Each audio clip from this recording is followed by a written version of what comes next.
Good evening, everyone. The September 9th council meeting is now in session, and we all stand for the pledge of allegiance.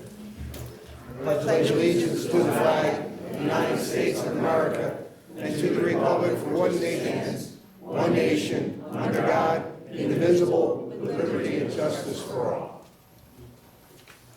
Remain standing. Good evening. The deceased residents for the month of August 2024. Raymond D. Felice. Stanley Krybel. Marilyn Shilabad. Andrew Kelly. John Ellison. Thelma McGalvar. Thank you.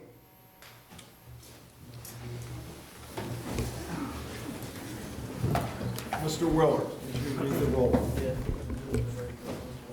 Mr. Heller. Ms. Colvia. Present. Mrs. Heller. Present. Mr. Duplicki. Here. Ms. Sawicki. Present.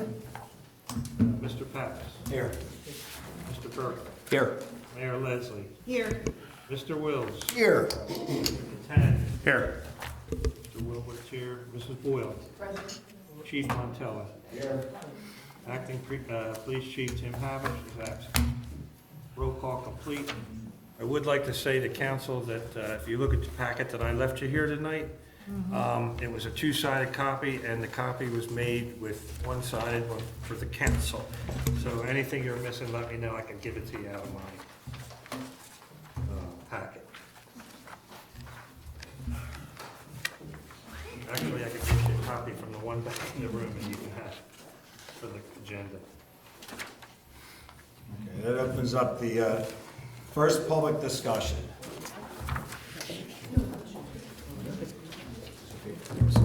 Good evening, council. My name is Patricia Maceris. I live at 603 Marshall Road. And I'm a longtime resident of Brookhaven. Is there a paper there for you to sign, ma'am? Yes, I will. Okay. I'll sign it when I'm finished here. My little pet peeve is the drive between the Burger King and the firehouse. I live in Cambridge Estates back here, so I have to use this road to come out. It's been fine, maybe the last 20 years, since the Burger King's been there and the Wawa and all that. But I'll say the last 2-3 years, people just run the stop sign, they block the intersection, and a lot of times I'm just going straight, I'm not turning left, and I have to sit there. So I have been driving all over the county this summer, I have to go here, there, wherever. And a lot of the other places that I've seen, like for instance, on Route 1 in front of Wawa in Lima, they have lines on the road that says do not block the box. The other place they have this is in Aston on Concord Road, outside the diner, between the diner and the townhouses. Again, they line the street and it says do not block the box, or you're not supposed to go there. The other one is Booth Inn in front of the firehouse. They have it marked that you cannot block the box. And then I saw something very simple in Ridley Township, right where the Ridley Township building is on Morton Avenue. They have two white lines, one at one end of the street, parallel to the end of the street, and the other one. And nobody goes in those white lines. If you're approaching it, you look and you say, I can't fit my car in there. So I was just wondering if, the borough itself could do something about just putting a simple white lines on that intersection. Just to be clear, you're talking about the actual coming out of Burger King onto Cambridge where that intersection On is. Cambridge Road. Yes. And the drive that's between the firehouse and the Burger King. Okay, gotcha. It's on Cambridge Road. Gotcha. To line that and tell people, do not block the box. You're looking more at the road and versus looking at a sign that says, do not block the intersection. So that was my suggestion. Maybe making things a little smoother and easier. And the borough engineer confirm, is that a borough road, Charles, that we have domain and jurisdiction over? Okay. It is a borough street that borough council can take any action to prefer. That is doable then, ma'am. Yay! Public works says they're not lining the streets now.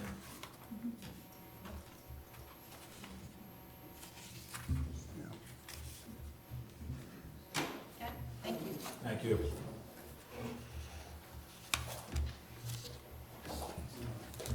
Hello, Chris from Brookhaven Plans. Board is active, going, we're paving, well, Franklin is paving the road, come Friday. They're supposed to be milling certain places, but they will not be paving where our cars are parked, because we're told our curbs are just fine. Thank you. Don't know if that's true, don't know if that's not true, but it is what it is. But we're making big steps, that's all I can say. And it's a lot thanks to all of you guys. So, thank you. You're welcome. Thanks, Thank you. Chris.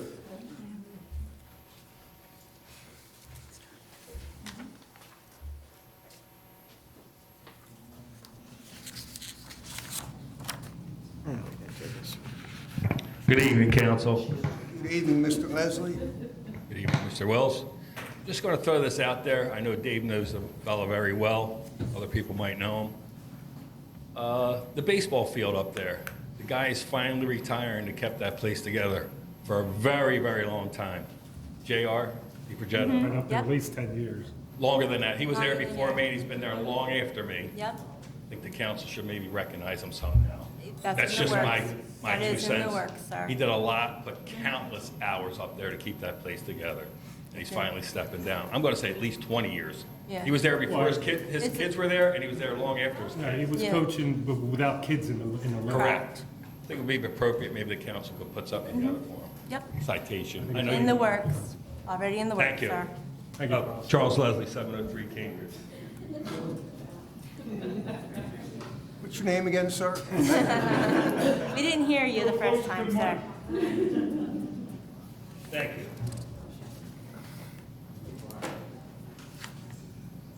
Anyone else?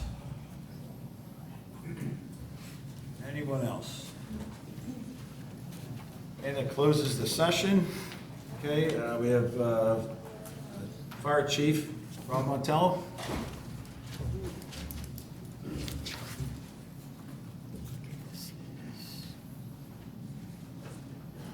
Good evening, council, residents. Good evening, Chief.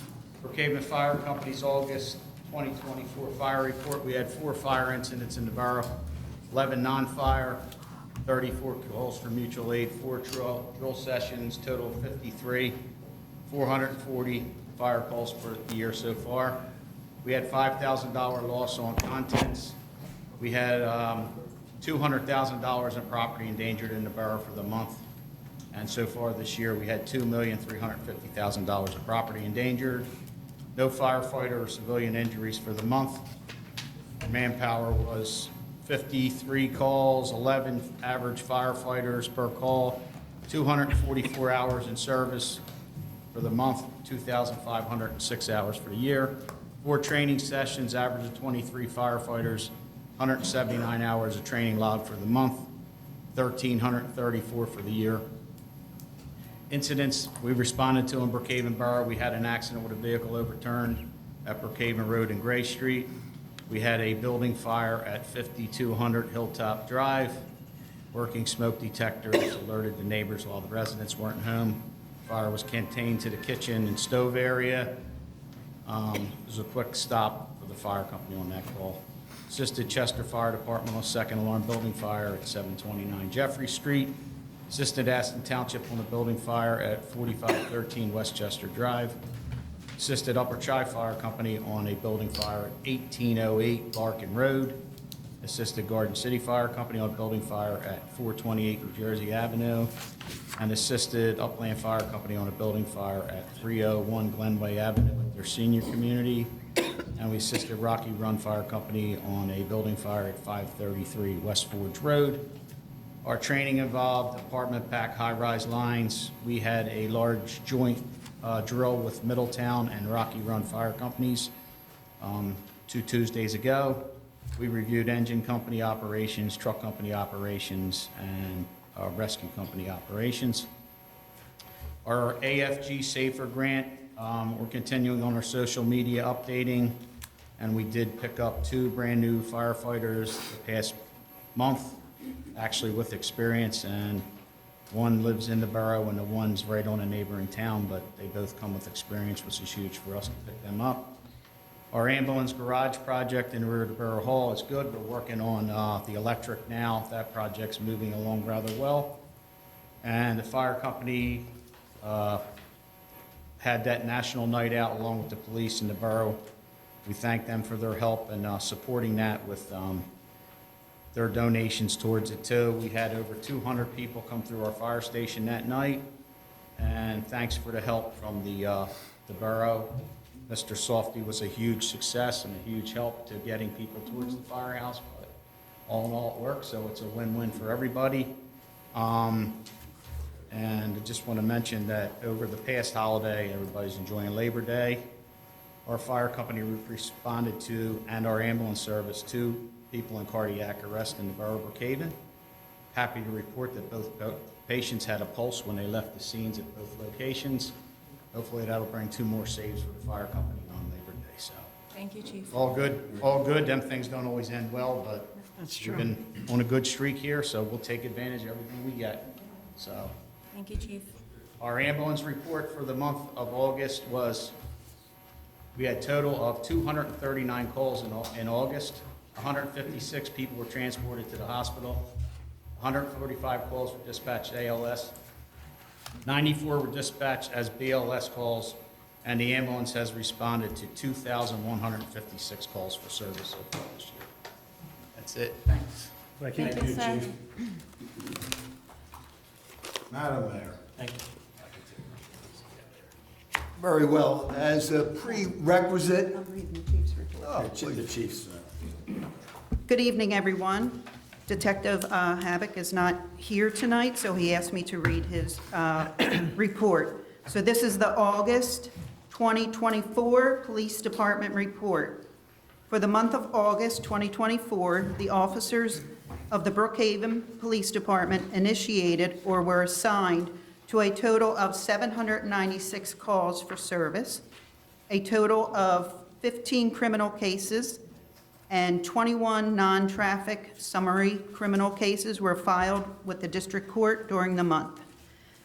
The noteworthy incidents are listed: theft 15, auto theft 1, simple assault 1, vandalism and criminal mischief 3, fraud 1, weapons 1, public drunkenness 3, narcotics investigations 1, animal complaints 10, solicitor complaints 6, suspicious conditions 38, harassment 4, disturbance and domestic disputes 38, civil complaints 4, medical assists 76, mental health 2, assist of other departments 35, alarms 18, vehicle crash 24, hazardous conditions, assisted motorist calls 21, business and security checks 277, adult arrests 25, juvenile arrests 1,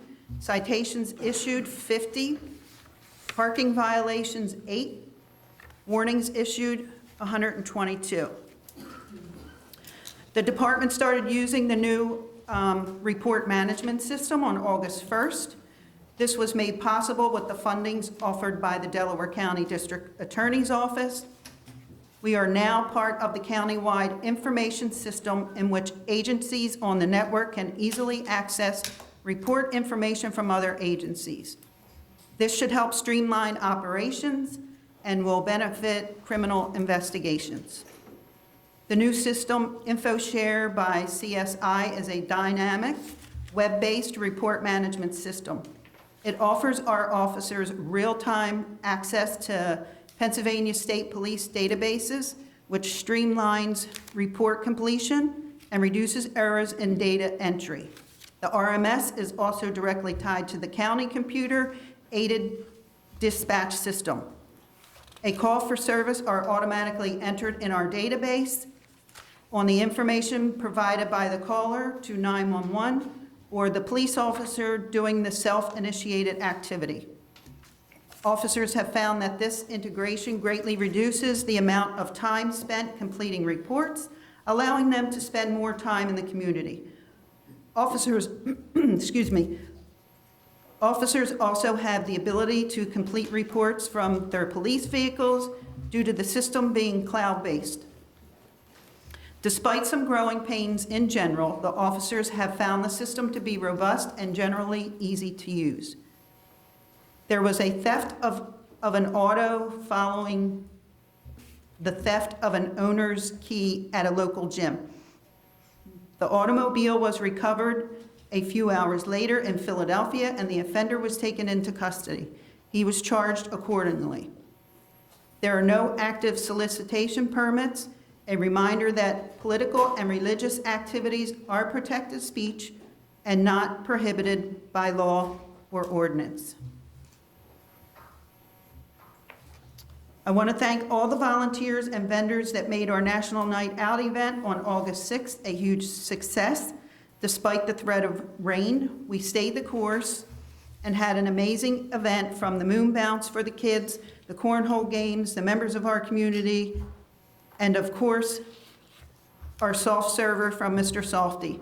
It really was fun for all ages. It was nice to see the staff from State Rep Kruger's office, as well as representatives from Delaware County's Victims Assistance. It was also a pleasure to have our friends and peers from Parkside Police Department present at the event. I want to specifically thank the Brookhaven Fire Department for their generosity and help with the event. Thank you to Mr. Tom Dykes and Councilwoman Heller and Harry Swagam for all the hours spent helping to put all the pieces in place. I hope we can build on the success of last year's event and do something extra special next year as well. Training. Detective Wetton attended monthly SWAT training. Officer Duff completed his sobriety checkpoint training. Officer Pasley completed basic police mountain bike training under the direction of Detective Wetton. Sergeant Eastman completed summary UCR training hosted by the Pennsylvania State Police. And that is Sergeant Havock's report, Acting Chief of Police. End of the report. Very well.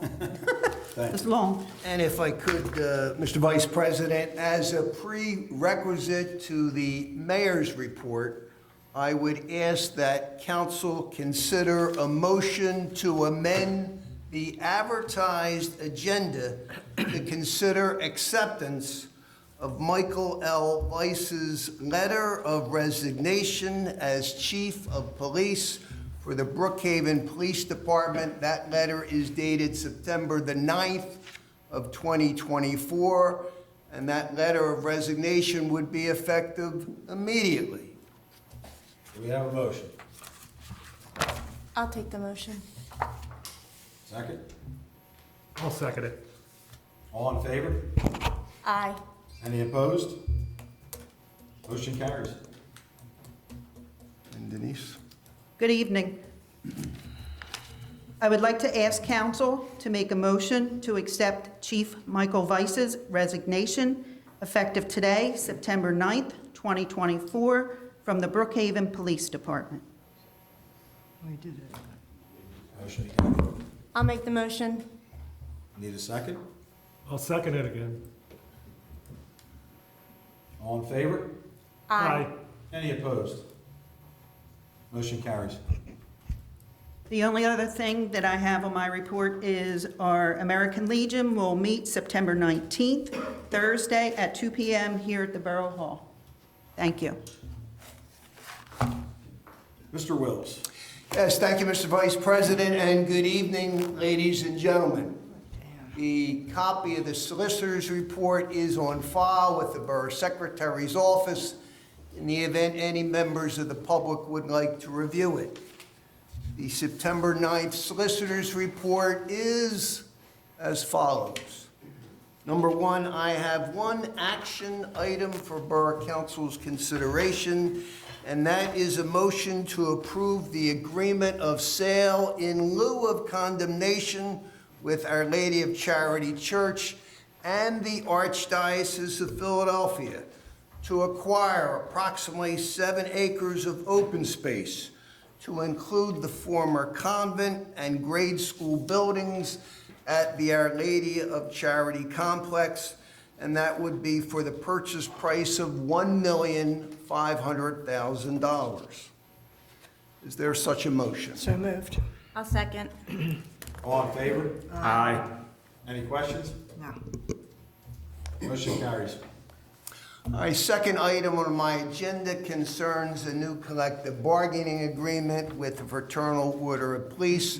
As council is aware, that collective bargaining agreement is scheduled to expire on December 31st of 2024. The FOP has recently forwarded correspondence to the borough indicating they would like to initiate collective bargaining ASAP. And they have recently also added some additional pension plan amendments, and I have provided to council some confidential recommendations on that particular issue. But I know the Fraternal Order of Police is eager to initiate bargaining. So again, I would request that the Police Committee move forward with those negotiations. And again, I am free at any time to consult with regard to those specific proposals. Do we have a labor attorney for this proceeding? Do we? Oh, do we have one? Because we used to, when I was in charge, had we had one. one. And he was the best in the 5-county We area. had one the last time. I guess what we're trying to do, the police committee's been obtaining information along the way. I think I sent something off to you.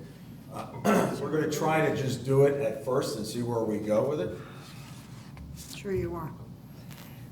The other side has council. We don't have labor council. Labor council is a necessary thing in labor negotiations, because I've been doing this for quite a few decades now. And I'm not really involved, so I don't know what you're doing, but we really need to take an aggressive stand. Well, I think the The first- residents are gonna pay through the nose. They're getting, the money they're getting is Well, the first approach with the unbelievably police high. committee was just to provide you with the numbers, the percentage that we're gonna be given, raised that or not. That was just the initial part right there. Well, it seems like Okay, the I other haven't side addressed will- anything with Mr. Wills as to like, where should we He's interject not this? a labor lawyer. Okay, well, And we always had a labor lawyer when I was the president of council, and when John was, I think what he's trying to say, Janice, is we had our initial discussion meeting. We're kind of see what the FOP is asking for versus what we think is fair, what's maybe not fair. they're always gonna ask for more than what you Well, think that is would- fair, I and that's how figured it that. works. that's always the case. That's always the case. I just think we need to have counsel, because we will be going through negotiations with them. And the man that we did get is somebody that the FOP doesn't like to go against because he's so good. And we've had him before, and he is expensive, but he helps us. Otherwise, we're going to pay through the nose for the next 5-6 years with whatever the contract says. So I'm just telling you, I think we need to be prepared for this. And we're not, because you can talk all you want about numbers, but you guys aren't experts in this. No, I He think isn't with either, the and neither numbers- am I. Yeah, they're presenting you the numbers, I was because you're never a involved in the labor lawyer, finances, is the idea we're gonna start off with it first. Okay, and that was just the numbers, that was just an increase in their salaries based on what their salaries were. That was just the first start of it, we didn't talk about anything else along the way. That was just the initial step into it. So if we have to, you might consider council, I think you should interview people, or at least, make inquiries. but, no, that could be done also. Because you probably will be going to arbitration. Well, we don't know, do we present something? Well, we probably won't offer what they want to get, and that's what's going to happen. Well, I think in every time you have any type of negotiations, the first wave is always super high. The percentage for wages is just like, a little bit higher than normal. So that's expected. All right, anyway, consideration, we might be considering filing for a lawyer to handle the labor part. We should meet again sometime soon with the updates we just got this week. Right. Just- I think, well, the we last- haven't received updates. George, just the last time we did negotiations, that particular lawyer was unresponsive and was very slow to respond to some of the emails. Now, mind you, it was also during I do remember COVID. he was a little lax there. It was also during COVID, so that's why it took us a little bit of time, so. It's probably because he's the busiest lawyer in the five-county area. He is a little busy. You have to wait more than 1 week for him to call you back. I Because understand. I know, I dealt with him, but he's the best one in the five-county We area. haven't, I'm just telling you. we haven't presented anything to the FOP. Of course not. And like I said, our first wave was to see what the first wave would be. Here's the percentages we're considering. What's your response? And wait for their response. So it doesn't mean we can't obtain, not the way to- a labor firm. There's no argument to that. And that might be a consideration. Okay, but we are working with things, John. Yes. Third item on my agenda concerns the Brookhaven Storage Tax Assessment Appeal. The Delaware County Board of Assessments has issued a real estate assessment notice on the newly constructed self-storage facility at 121 East Brookhaven Road in the amount of $9,551,000. The property owner is of the opinion that the facility has a fair market value of $5,700,000. And so, of course, the property owner has filed a tax assessment appeal with the Delaware County Board of Assessments and the Delaware County Court of Common Pleas. A hearing has not yet been scheduled to determine fair market value of this particular parcel. But again, I will keep council updated as matters proceed. Fourth item on my agenda concerns 269 East Dutton Mill Road, this particular property. Over the past 30 days, I have provided legal counsel and recommendations to the building inspector and the code enforcement officer regarding outstanding building, fire code, zoning, and property maintenance issues affecting this particular parcel. I'm pleased to report that the property has been condemned and all occupants have vacated the property. Fifth item on my agenda concerns the new Parks and Recreation Areas Ordinance. My office had drafted and prepared and amended our Parks and Recreation Area Ordinance, enacting a new set of prohibitions in borough municipal parks and establishing penalties for violations thereof. This ordinance is scheduled for a vote to adoption by Borough Council later this evening. Sixth item concerns the Animal Control Ordinance. Again, my office had drafted minor revisions to the proposed Animal Control Ordinance, reflecting a new prospective enactment date by Borough Council. Again, this ordinance is scheduled for a motion to advertise this evening. Seventh item on my agenda concerns the zoning hearing board application for the property at 520 Trimble Boulevard. Again, the property owner has filed a zoning hearing board application requesting a variance to construct a 12-foot by 24-foot garage to be attached to his existing residence. The property is located in the R1 residential zoning district, which requires a minimum 10-foot yard setback. The proposed construction would only provide a 2-foot yard setback in violation of the zoning ordinance. Again, this case is scheduled to be heard by the zoning hearing board tomorrow evening, 7:00 p.m. in this very conference room. Eighth, right to know law request. Again, over the past month or so, the borough has received in excess of 20 right to know law requests seeking various records and documents from the borough. My office continues to work diligently with the open records officer in responding to multiple requests in a timely and efficient manner and in compliance with the applicable provisions of the right to know law. 9, the Code Enforcement Officer vacancy. As council is aware, the borough's Code Enforcement Officer is scheduled to retire at the end of the year. In order that the vacancy may be filled, my office has drafted a legal notice. It's been published in the Delaware County Daily Times and the borough's website, advertising of the major job responsibilities, qualifications, education, and experience the borough is seeking from qualified applicants.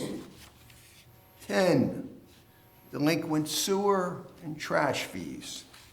Again, over the past month, the borough has recovered $2,054.70 in delinquent trash fees and $3,199.60 in delinquent sewer fees as a result of the municipal liens that we have filed on these particular properties. Again, my office has filed the appropriate lien satisfactions with the court, indicating those liens have been fully satisfied, including court costs and attorney's fees. And again, with that, Mr. Vice President, I can report general progress. All right, Mr. Wills, thank you. Mr. Catania. Thank you. Yeah, a copy of my report is available in the borough office. Under the report, just one thing I do want to mention, 4925 Grant Drive. This is a sinkhole. It's been a little persistent problem for us for a while. We had the water company check it and Southwest check it, and both reported they didn't find anything. And I want to say that due to the perseverance and diligence of the Public Works Department and Dave Evans, they were able to push it back to Southwest, and it has been repaired. So that can be checked off our box. Under action items, the Charles Avenue Sanitary Sewer, the council to consider award to N. Abenizio Incorporated in the low bid amount of $683,440, subject to execution and approval of a change order, reducing contract amount to $389,305 for installation of a new sewer on Upland Road. We have a motion? So moved. Second? A second. All in favor? Aye. Any opposed? Motion carries. Under that same item, I think we tentatively set a meeting with the residents for next Monday night. I just want to confirm that the time is going to be 7 o'clock. Yes, that's what I've been telling people. Can John make sure that he notifies the residents?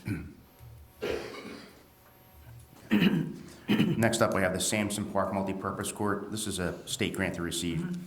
Motion to consider award to the low bidder, LJ Paolella, in the base bid amount of $188,299.86 plus selected alternates. I'll make the motion. Seconded. All in favor? Aye. Any opposed?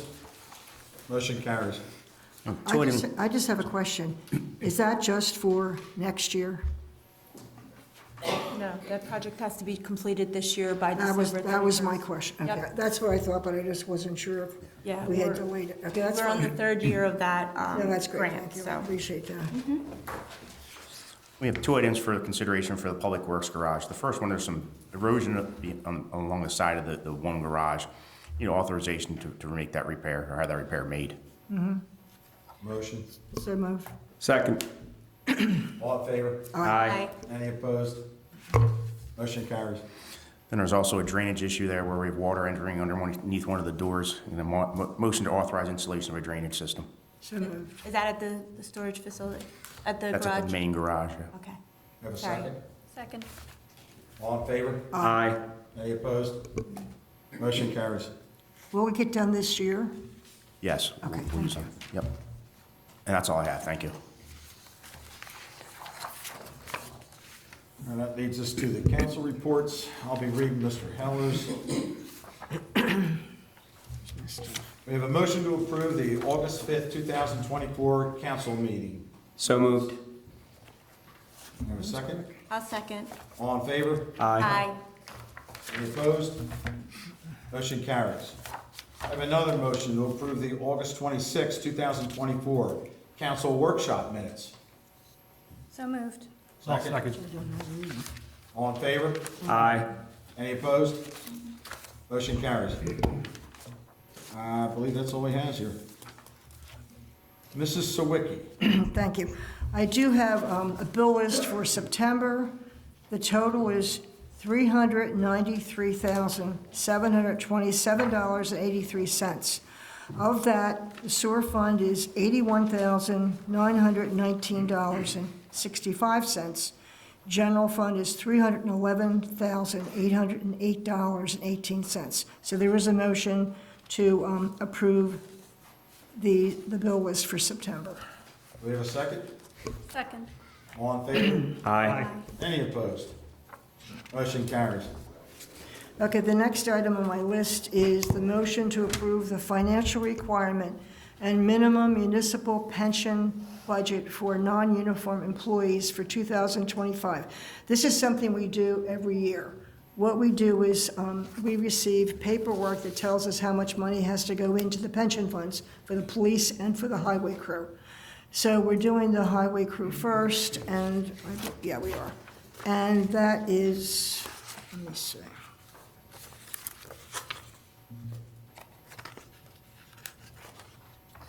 The highway crew, the minimum municipal obligation is $25,535.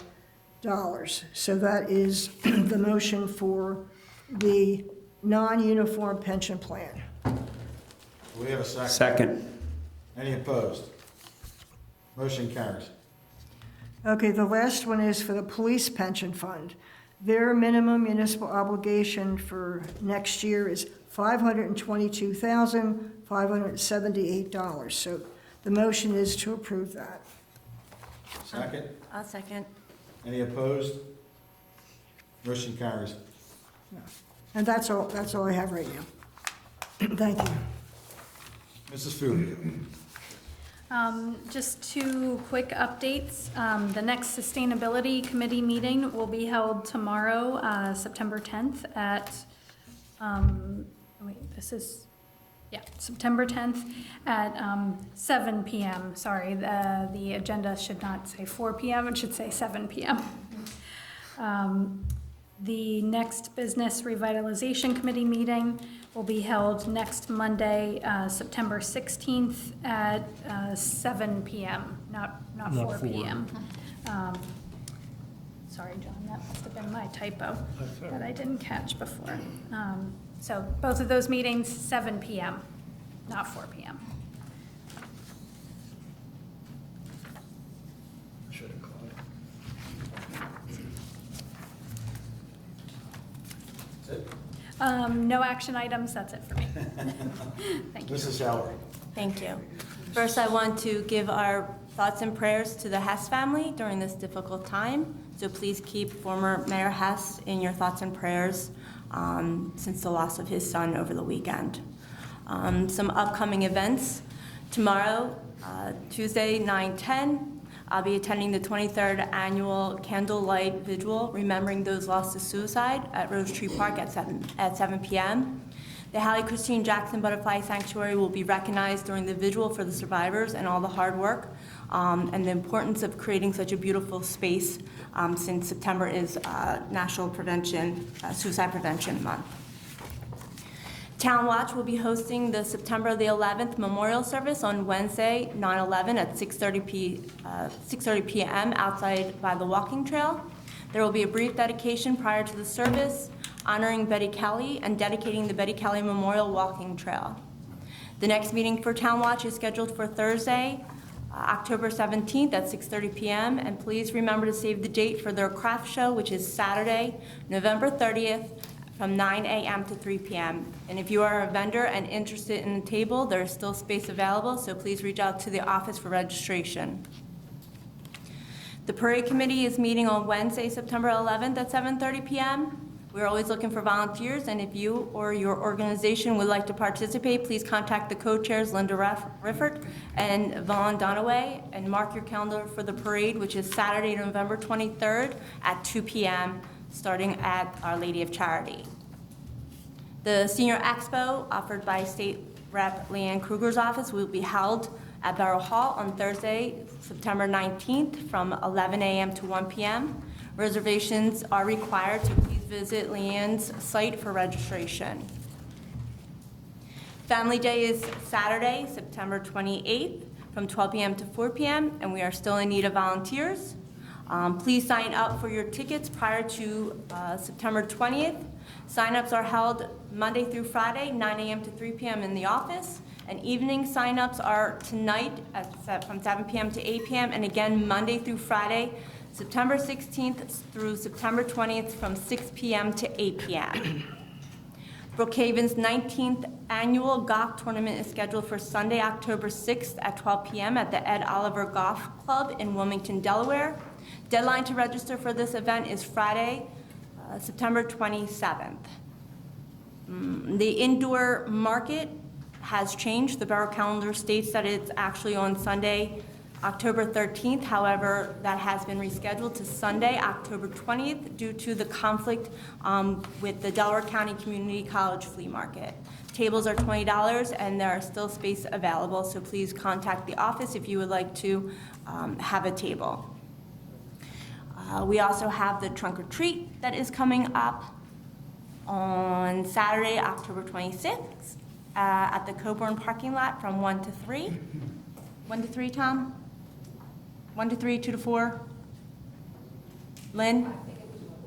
1 to 3. I think it's 1 p.m. to 3 p.m. because we changed the time frame because it used to be 3 to 5, so it's 1 to 3.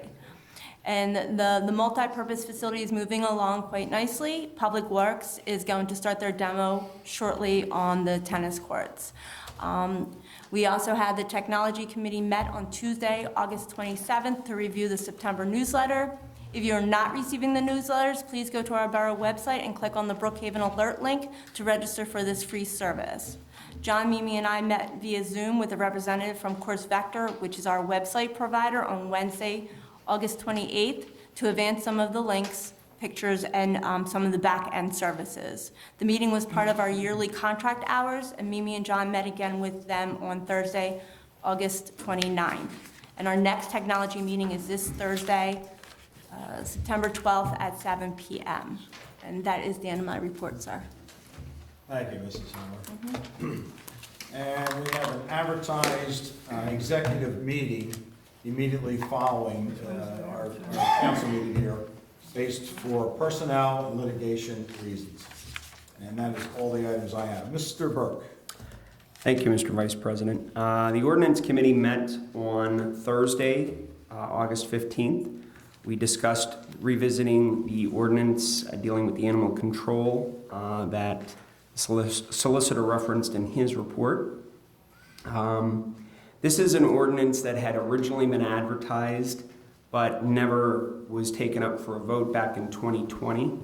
So this is something that we thought you ought to dust off and give it a retry. We also discussed the possibility of revisions to the responsible contractor ordinance. The committee will meet again on Thursday, October the 17th at 6:30, as I have a scheduling conflict for the 19th of this month when we normally would meet. However, members have been told that we may be working electronically between then and the October meeting. Before I get to my motions, there's just two things that I want to mention. It was recently brought to my attention that a senior citizen resident of the borough had received a solicitation in the mail. And part of that solicitation mentioned that Brookhaven was a sanctuary city. Now, the gentleman unfortunately discarded this solicitation, but I am warning any and all residents, if you receive anything in the mail with such notice where they're soliciting money, please send that my way, because to me that's fraud. We are not a sanctuary city. As a matter of fact, I believe, if I'm not mistaken, President Heller made a statement about that on his social media page several months ago. So this is fraud, in my opinion. And if anybody receives it, please feel free to send it my way, because that is absolutely false. The next thing I do want to say is I do want to recognize our first responders, not just now, but always, obviously. But we're coming up on the 23rd anniversary of 9/11, and I know that we all support our first responders, but we want to be mindful of that coming up on this somber occasion. And with that, I have a motion to advertise the animal control ordinance. Second. All in favor? Aye. Any opposed? Motion carried. Thank you. And my final motion is a motion to approve the Parks and Recreation ordinance that was advertised last month. I'll second. All in favor? Aye. Any opposed? Motion is carried. And that is the end of my report. Thank you very much. Mr. Duplicki. Good evening, everybody. Okay, I'm going to start with trash and recycling. First, I hope all of you managed without recycle pickup the last week. And we will be picking up the recycles this week, but again, I hope everybody managed okay without the pickup. I am planning, I'm going to work with our trash carriers to plan another electric recycle and shred event, and I will target that for early November. Further news on that I will get out as I make progress making the plans for it. Regarding public works updates,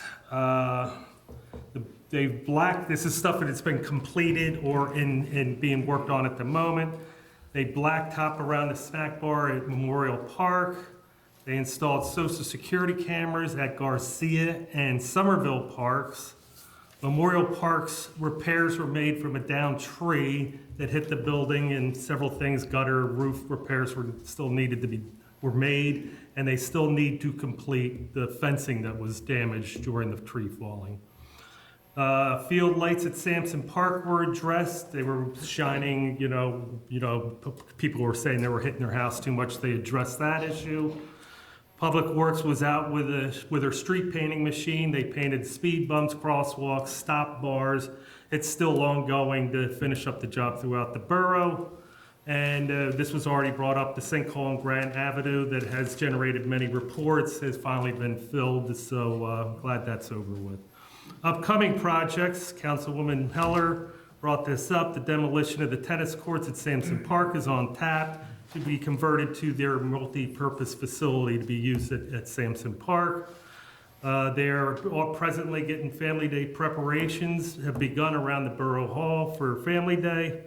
And then upcoming fourth quarter branch and limb chipping starting at the end of September, the week of 9/23 will be pickups, as well as the week of October 1st.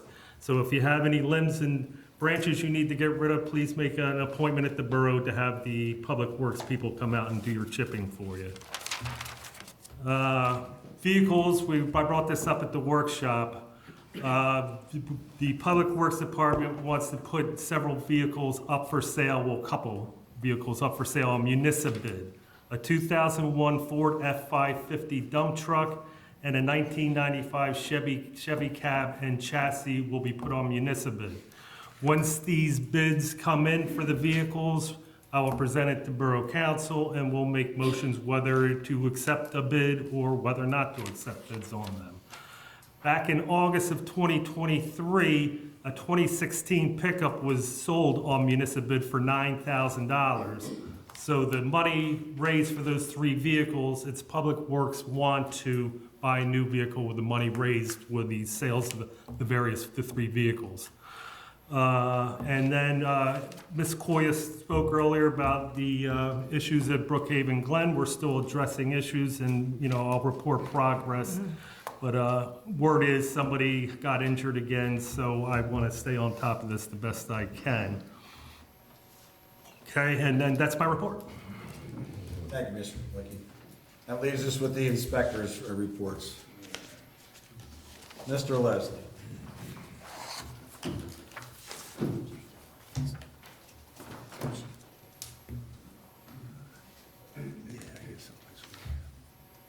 Good evening, council, residents again.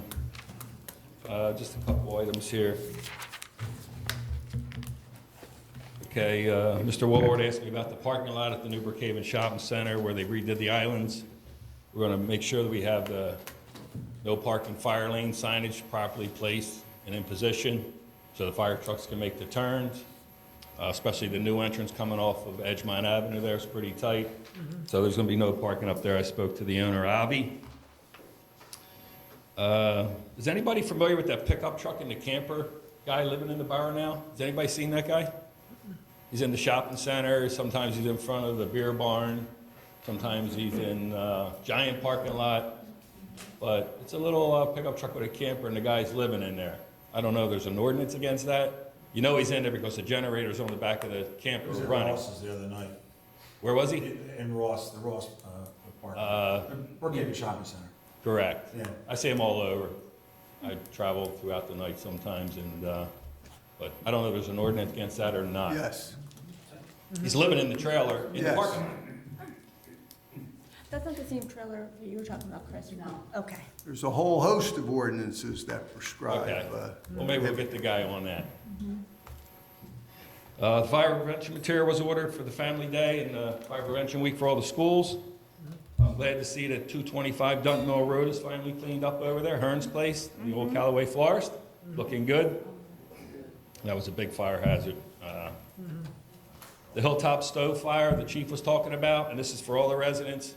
Don't leave any appliances on and leave the house, go to church or the market or anything. Put your roast in there. Don't go to bed with your washer and dryer on, and don't leave the house. That's what happened. The person put some kind of roast in the oven and went to church, and there you go. That was the bottom line on that. They originally thought it was self-cleaning, but she ended up having a roast in the oven and went to church. Got overcooked a little bit. There's a new barber shop at 3309A Edgemont Avenue. 4902 Edgemont Avenue is coming along the Pizza Hut. Looks really good in there. And one last thing. Don't call the firehouse. Don't call John Wilworth. Don't call me. Call 911 for anything that you see going on in the borough. You smell smoke, call 911. Don't call the firehouse. You smell gas, I say it all the time. You're not bothering us. Call 911. Wild dog in the neighborhood, 911. Toilets overflowing, 911. You're not bothering anybody, especially those people out there. Please call 911. Thank you. Thank you, sir. That's the end of my report. Thank you, Mr. Lindsay.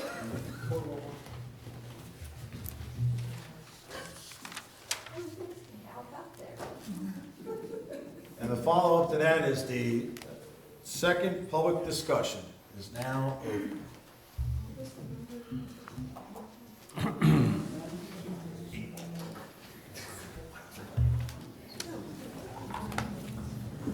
Good evening. Jim Kelso, Mount Vernon Avenue.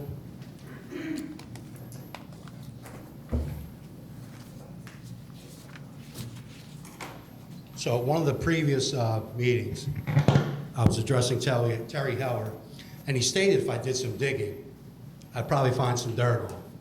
So I did some digging, and I didn't have to dig too hard. In fact, I found so much stuff I'm going to have to save it for future meetings. But I did come to find out that the residents of Brookhaven have been paying for Terry's health care. Ms. Sawicki, how you doing this evening? I'm doing fine, thank you. Ms. Sawicki, are you fortunate enough to have the residents pay for your health care? No.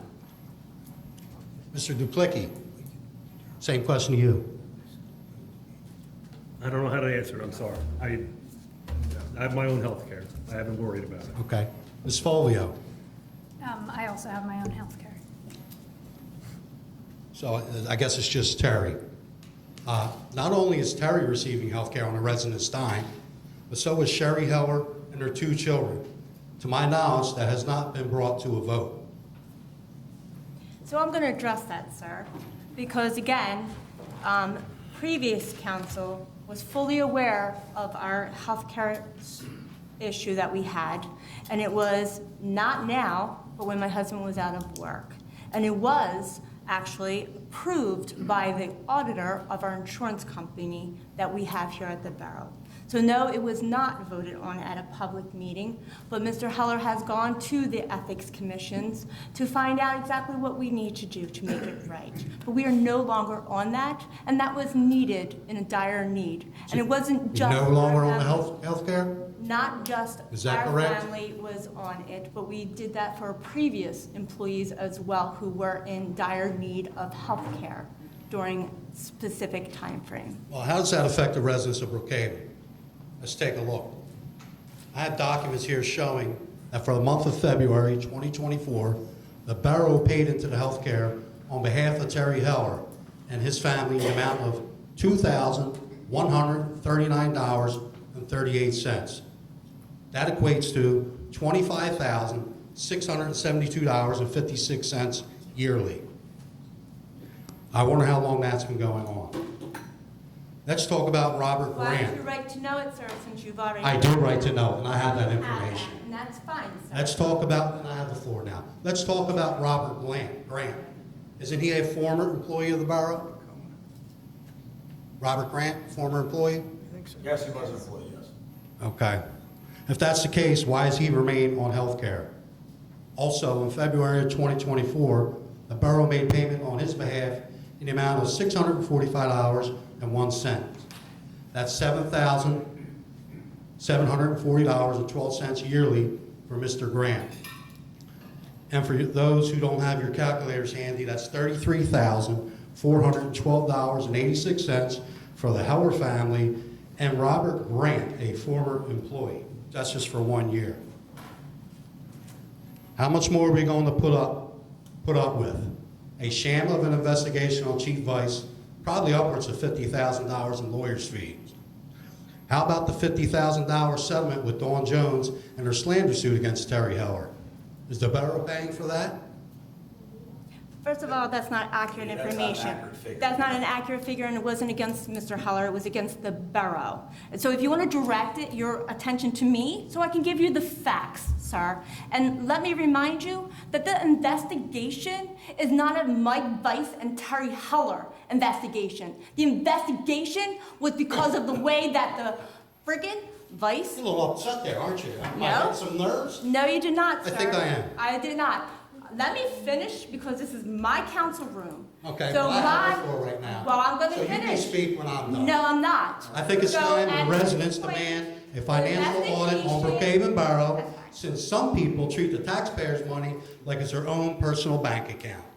And the last thing I would like to address is the accusatory statements that Terry Heller made about me. At one meeting, he stated that I called him a pill popper and a drug addict. At another meeting, shortly before he ran out, he stated that I gave out the location of police officers on social media. Neither of those statements have any validity. And if he continues to make false accusations about me, I won't sue him for slander, even if I have to get in line behind everyone else.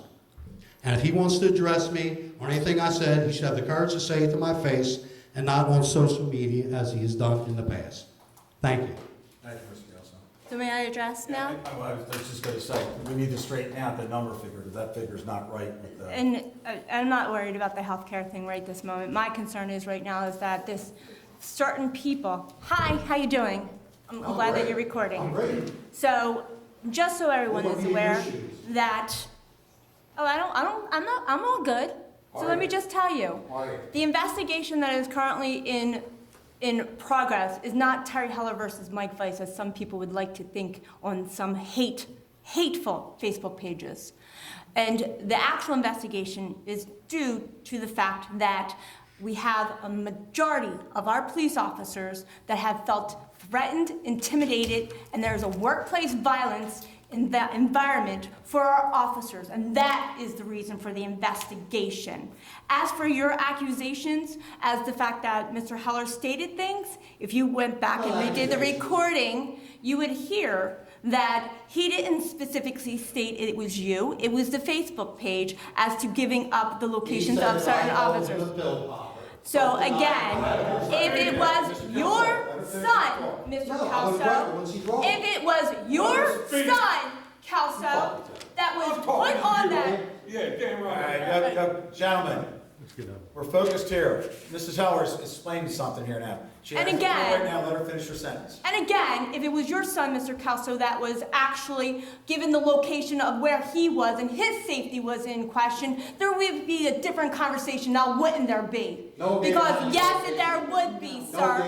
There was multiple locations, and not to mention about stating things negatively about our fire department. So get your facts straight, and the investigation will show the truth.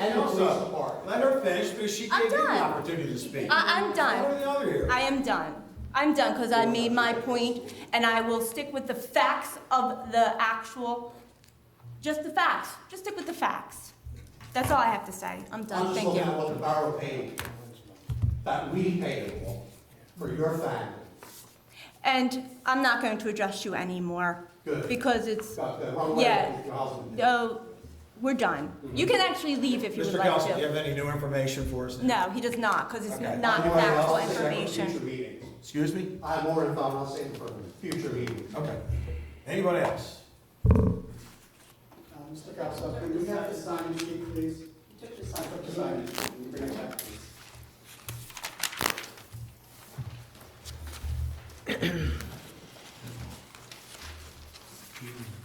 Thank you, sir. Thank you.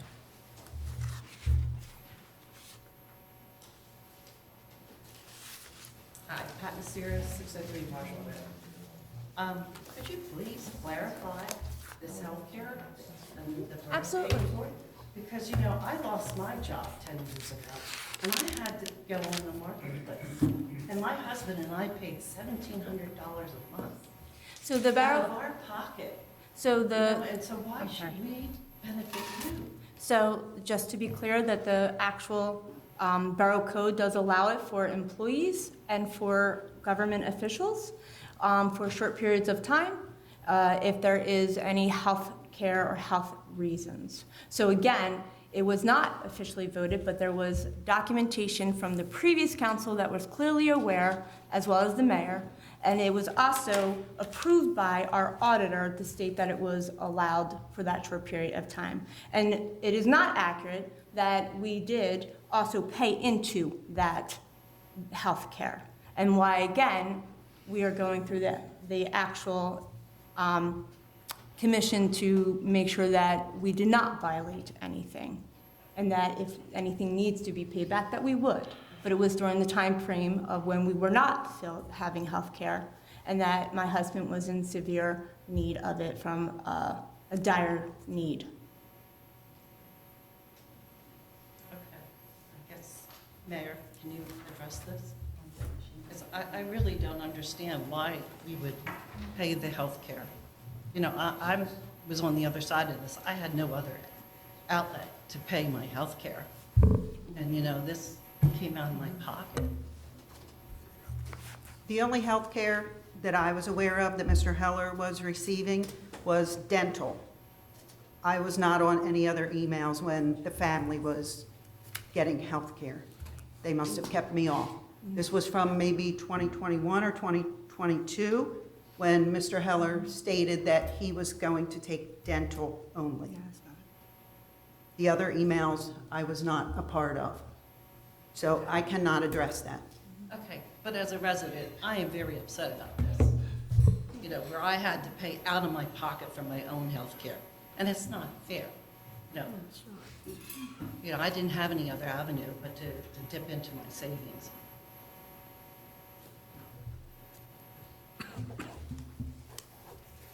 Anyone else for public discussion? We're gonna lighten the mood a little bit for everybody. Hey, everybody, Tom Dykes, Brookhaven Road, Rec Board. So, as everyone knows, about just under 3 weeks from now is Family Day. We're expecting 1,800 to 2,000 residents outside, inside, all around town. Should be lots of fun. We need volunteers. If anyone wishes to help with setup or breakdown, we need as many volunteers as possible, right, Harry? As many as possible. So it's 8 a.m. in the morning and 4 o'clock in the afternoon.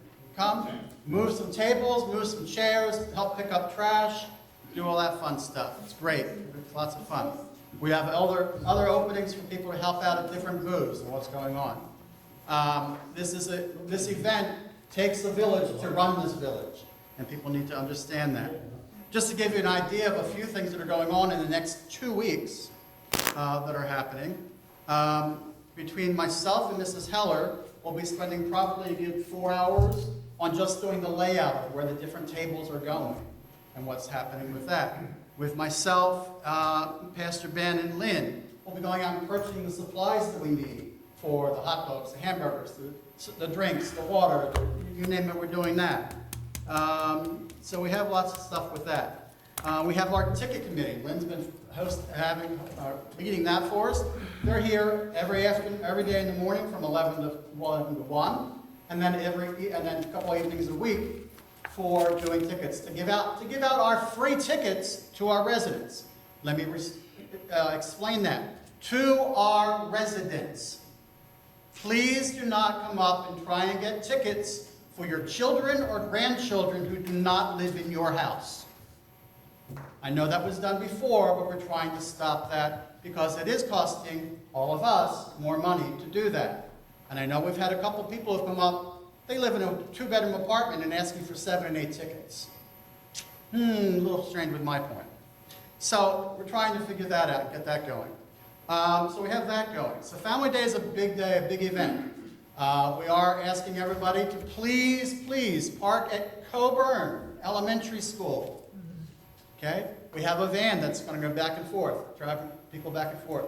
So you not have to park. It's easier to drive down there and take the van up than it is to park on the other side of the hill on Cambridge Road. I've had people tell me that I had to walk up the hill, not just this little hill here, but the other side of Cambridge Road, up there. I said, well, come to our parking lot. You know, we had probably, I think, about 300, 400 people last year who did that. It works out really well. We're trying to do as much as possible. And that van is costing us nothing.